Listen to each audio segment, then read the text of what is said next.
Halloween costumes, which we also wore to Comic-Con. I am Ray. She is Finn.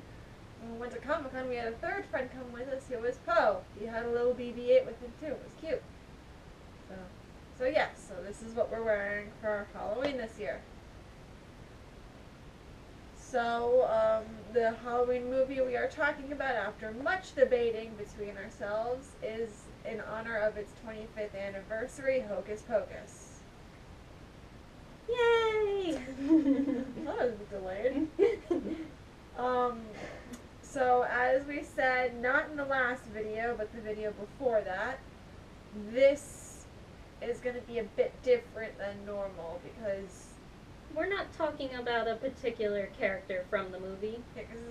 we could, but as this isn't a series, there's only so much we can really say. And So you're not going to really go through too much change. yeah, I mean, we know there's a sequel book, but Neither of us have read it. We've seen videos about it online, so we know some basic info about it, but neither of us have read it, and I don't really plan to. neither do I. And we know there's supposed to be a new movie in the future, but that's supposed to be a remake, so. But regardless, as I said, 25th anniversary, so we're going to talk about it. So you want to kick us off? Sure, so I guess we should give a little bit of background about what exactly happens in Hocus Pocus. So, the movie starts in 1693, and young teenager Thackeray Binks wakes up to music, and he sees his little sister Emily Binks running through the forest. And So she goes to the Sanderson Sisters, who were basically calling her. They steal her soul to make themselves younger, turn her brother, who tried to save her, into a cat, and then their parents, and the other villagers, they form a mob, go after the Sandersons, looking for their, the two kids. The Sanderson Sisters get hung, and that's it for that segment. And then a couple centuries later, 300 years to be exact, 1993. It's Halloween, and teenager 16-year-old Max, his family has just moved to Salem. he has a younger sister named Danny. He's not so into the Halloween thing, and he's from California, which they kind of make a big deal about. I don't really know why. He's from LA, and he's just basically, he really preferred being in LA. He misses all his friends and everything, and he's just not in a great mood. No, so he's not in. As it's Salem, Massachusetts, they're very into Halloween, and it's just not a big deal for him. Which there's nothing wrong with that, but they kind of make it seem like he's in the wrong for not being into it. Yeah, Which I don't really get, because you don't like. I like Halloween. I like the candy. I like the atmosphere, but I get why it's not everyone's thing. So why is that a problem? But that's not the point. So Max is supposed to take Danny trick-or-treating that night, and on their route they stop at, I believe it's a museum, and at the museum which is the Sanderson Sisters' house. It was made into a museum, and there's like this prophecy thing where if a virgin lights the candle in there, the Sanderson Sisters come back. And guess what virgin lights a candle?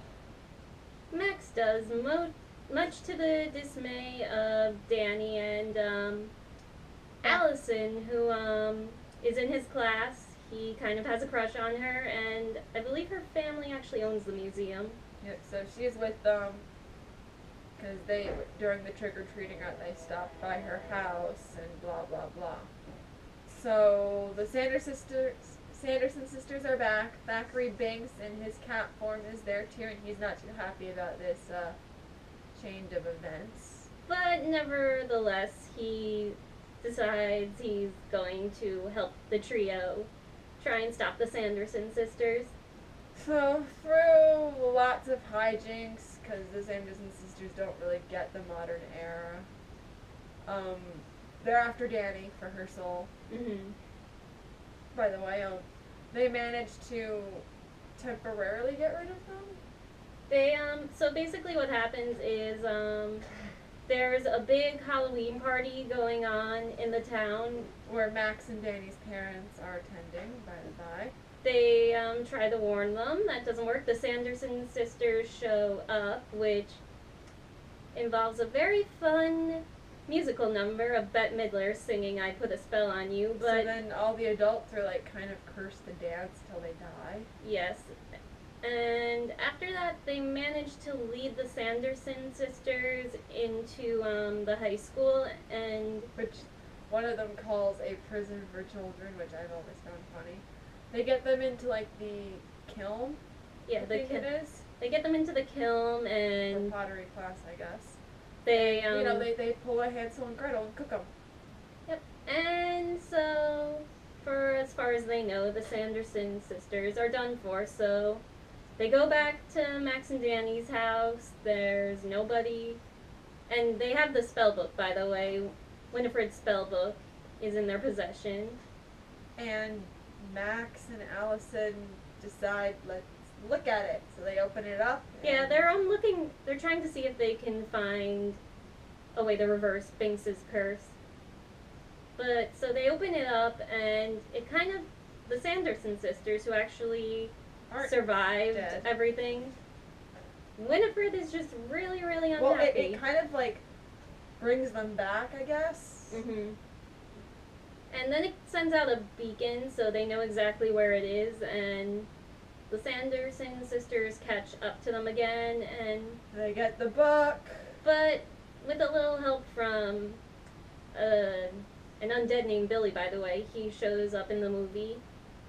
He chases the kids for a good chunk, but once they like get his mouth unsewn shut, he's like, I hate the sisters, let me help you. So he helps them. Mm-hmm. And then the sun rises, and apparently the sisters cannot walk in the daylight well, they need a soul. because before they need a can. soul. Mm-hmm. And they try summoning a lot of children, and it half works, but they get killed before it happens. So that's the very basic summary. And then you think he's dead, but he's dead, but it turns out that his soul's actually been freed, and Well, he is dead. well, dead for good. Yes. No, it's not just you think he is.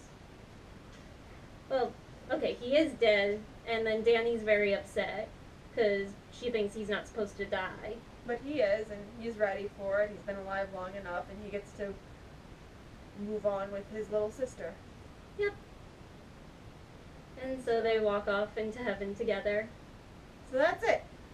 So now on to the characters in there. Well, I guess let's start with our villains, the Sanderson sisters. There's Winifred, or Winnie, who she's called. She doesn't really treat her sisters that well. No, she doesn't. I honestly don't get why they stay with her. And then there's Mary, who's basically Winnie's most devoted follower, and she's also kind of like half bloodhound, so she's the one who can sniff out the children. Yep. And then there's Sarah, who's basically an idiot. And she's boy crazy, and she's kind of like a siren, only she's not. Obviously, she's not a mermaid, but she's the one who sings the song that lures all the children to them. Now, as Dragon just said, Winnie, she does not treat her sisters very well. They don't have a healthy family dynamic. She won't hesitate to call them out. She won't hesitate to call them idiots. And she's not nice about it either. No. So, But I feel at the same time, I mean, what else are Sarah and Mary gonna do when he's got the spell book? They can't do anything without the spell book. yeah, but they don't even like appear to be upset by all the shit she says to them. Yeah. I don't know. Oh, Disney movies.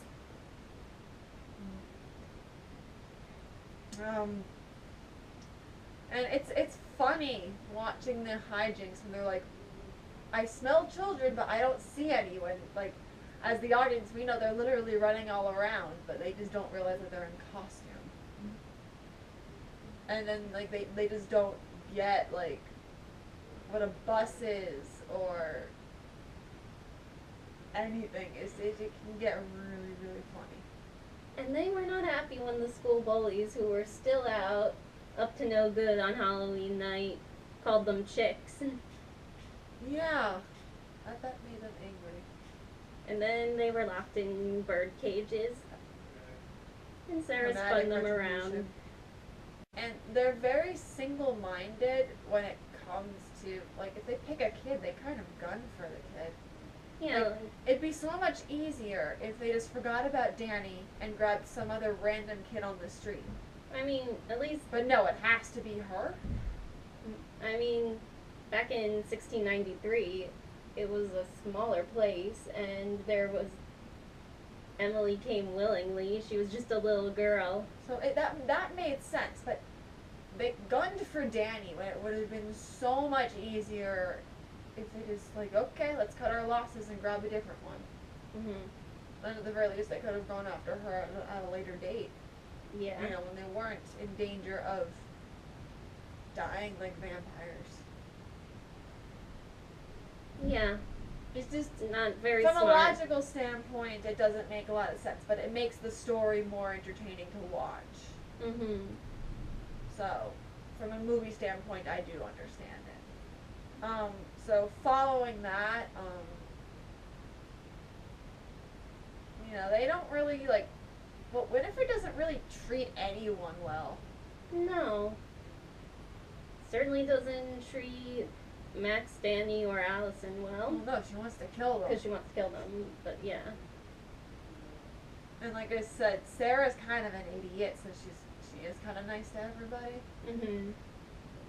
And Mary just kind of seems like oblivious most of the time. Yeah. At least that's the vibe I got. So moving on from them to another set of adults, there's Max and Danny's parents. Mhm. They're not really there for a lot of the film, but you know, all we really see is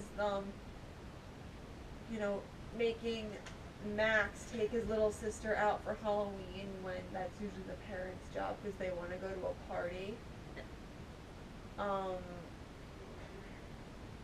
And then them at the actual party where I don't really blame them for not really listening to their kids about witches trying to kill them. Yeah, it's definitely outrageous. I mean, But bottom line, they're not helpful at all. no. Not very helpful. That's about it for Max and Danny's parents. Because like I said, they weren't really there a lot. All we get is they moved their family from LA to Salem. Their son wasn't too happy about it. They make him take his little sister trick-or-treating, and then they go to a party, and that's basically it. So they're not really present, so I can't really say too much. Yep. But then there's Billy. Well, he starts out as an antagonist, and then Because he's chasing them. then becomes helpful. Yeah. I don't get why he was helping the witches when he couldn't talk, and why talking suddenly made him able to help kids. Mhm. But his past was he was kind of with Winifred. I don't get why. She's not exactly a looker. No. And he cheated on her with Sarah, which I do get, because that makes more logical sense. I mean, So Sarah's she killed him. definitely because it pissed. pretty So Winifred killed him because it pissed her off. And she resurrects him as a zombie to do their bidding, and his mouth is sewn shut, which is kind of sad. Yeah, which I can get why he wants to help them after, because I mean, Well, yeah, 'cause not being able the to woman talk. killed him, and then resurrected him so he can do his bidding. Her And bidding, sorry. But like I think they mainly resurrected him because the kids were running through the graveyard, and they couldn't set foot in the graveyard because it's hollow space and they can't set foot there. yeah, So they made the zombie go after them because they couldn't really grab them. But later, the kids catch him and they get rid of the thread sewing his mouth shut. And then he And- wants to help them. Yes. So he helps them. He, in his grave, he like helps them hide Danny so the witches can't get her. Like they put like a salt circle around it and stuff. Mhm. And once all that's finished, you know, he goes, Back to sleep, so to say. yes. But Billy's nice. And I guess that basically covers the adults in the movie because there's not really any other ones we can. Nope. So that's see enough of. all the kids, which will make a longer video. They will show up in our next video. Mhm. So we'll see you then. Bye. Bye.